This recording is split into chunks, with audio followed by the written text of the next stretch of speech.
حضرت سفیان بن عیینہ رحمت اللہ علیہ فرماتے ہیں کہ جو بندہ ہر نماز کے بعد اپنے ماں باپ کے لیے دعا مانگتا ہے، ہر نماز کے بعد اپنے ماں باپ کے لیے دعا مانگتے ہیں، قرآن پاک کے اندر دعا موجود ہے،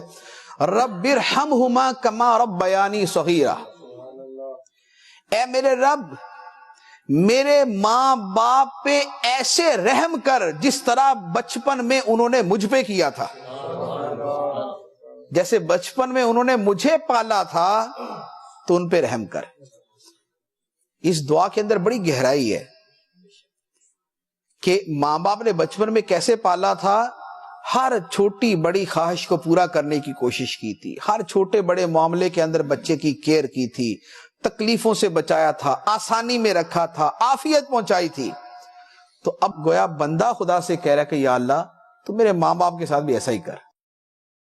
تکلیف سے بچا، پریشانی سے بچا، آزمائش سے بچا، کوئی دکھ نہ پہنچے ان کو، کوئی تکلیف نہ آئے، کوئی آزمائش نہ، سکون سے رہے، آسانی سے رہے، عافیت سے رہے، راحت سے رہے۔ رب ارحمہما کما ربیانی صغیرا، اے میرے رب ان پہ ایسے رحم فرما جیسے انہوں نے مجھے بچپن میں پالا تھا۔ تو حضرت سفیان بن عیینہ رضی اللہ تعالیٰ عنہ فرماتے ہیں کہ اگر کوئی شخص ہر نماز کے بعد اگر اپنے والدین کے لیے یہ دعا کرتا ہے تو جو اس نے نماز پڑھی وہ اس نے خدا کا شکر ادا کیا، اور جو اس نے دعا مانگی اس نے ماں باپ کا شکر ادا کیا۔ تو گویا 5 وقت نماز پڑھیں اور 5 وقت ہی ماں باپ کے لیے دعا کر کے ان کا شکر ادا کریں تو دونوں ہی کام ہو جائیں گے۔